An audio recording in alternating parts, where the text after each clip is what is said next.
Hey guys, welcome back to another Dragonheir Silent Gods video. In today's video I'm going to be showcasing one of the two necrotic teams I'm using for the Chaos Shadows bosses in Season 3 Otherworld Exploration.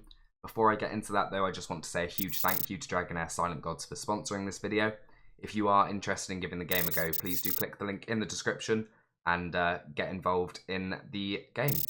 So, as I mentioned, this is one of the two teams I'm using against the Ice boss for the Chaos Shadows, so the necrotic damage increased taken. So if we jump in, have a look at the team. In terms of the boss, it is a nice and simple boss. It is effectively Hockadeer from the Ice element. So deals cold damage to enemies within range with a 100% chance of inflicting frost for 5 seconds. If you look at the area there, it's a 3x3 grid. And then on the ultimate skill, grants 25% attack up to all frost allies for 10 seconds, then releases frozen air to deal cold damage to enemies within range with a 100% chance of inflicting frost for 10 seconds. So this is only going to hit kind of in a radius around him. And then lastly, when the monster is alive, extends the duration of frost granted by allies by 5 seconds. Targets under frost will now explode in their current position every 1 second, dealing cold damage to enemies within range. So to avoid taking too much damage on this, you want to use as many range as you can, and they need to sit in the back line. They will not get hit by anything here. Then you've obviously got your tank, so I've used Cursor here. Cursor will be sat in the front. If I was not able to hit over 22 million, I could manual a Spouter to make sure she's not taking excess damage, but she is my primary damage dealer here, and I do just let her just auto. I don't have any skill timings at all set up here either. So I'm just going to jump into the run. I'll show you what I mean by manualing and how that can affect it. So if I just take a Spouter and Daphne off of auto. So if you use a Spouter and you target her in the far corner, she will jump away and then she will no longer take damage from the boss's battle skill, only the ultimate. So she will still take damage from the ultimate, as you can see here, but she won't take any damage from that battle skill, because the boss is going to target it on Cursor in front of the boss. However, like I said, with the fact we only need to hit 22 million damage, I am not going to manual the whole fight. It's not necessary at all unless you are struggling to get that damage. And the reason I have my Daphne on manual here as well is because on auto she would target Tatoth with her ultimate and possess him, whereas you want her to be making sure she's hitting targets in range. As you can see, the purple swirl comes around your target. That does AoE damage to anybody around them. So I just want to make sure, if I was struggling for damage, I'd want to make sure that it was within range to actually get those damage ticks out. But for the sake of this video, I'm just going to put it on auto, because you don't need to worry about any damage over 22 million. It could do significantly more.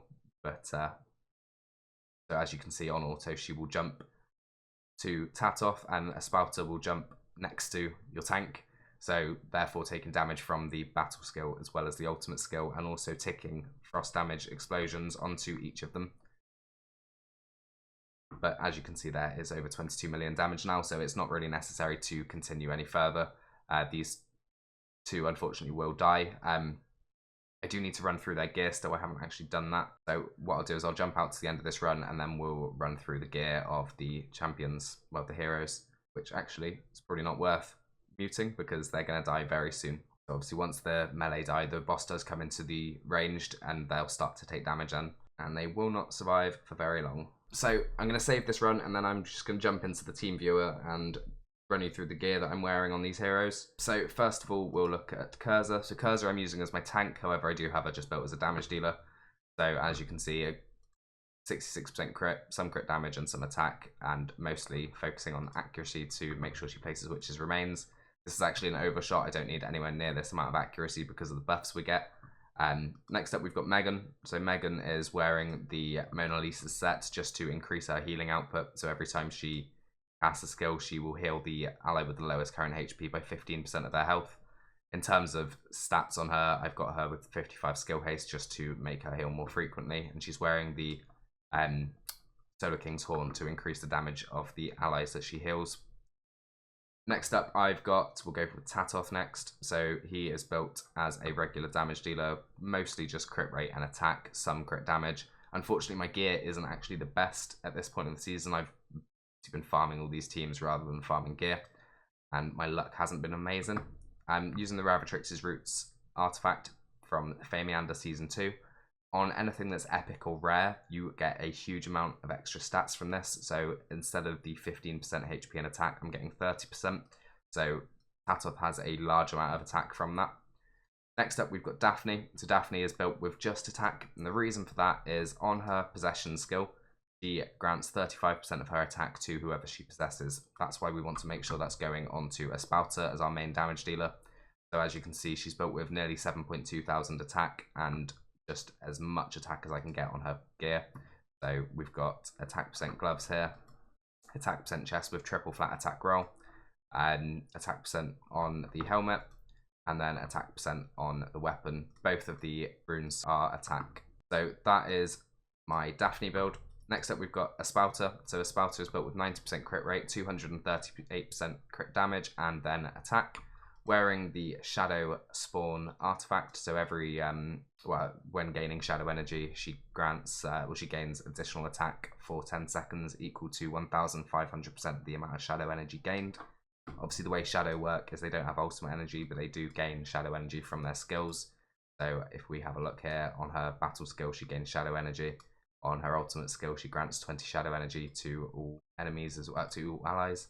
And I believe, maybe wrong, but I thought that Daphne granted Shadow Energy. Either way, obviously a Spouter's gaining Shadow Energy, which can be converted into extra damage for her. So that is all for this team and all for this video. I do just want to say once again a massive thank you to Dragonheir Silent Gods for sponsoring this video. If you are interested in giving the game a go, please do click the link in the description and get involved today. But other than that, just a massive thank you to you for watching the video, and I will see you in the next one.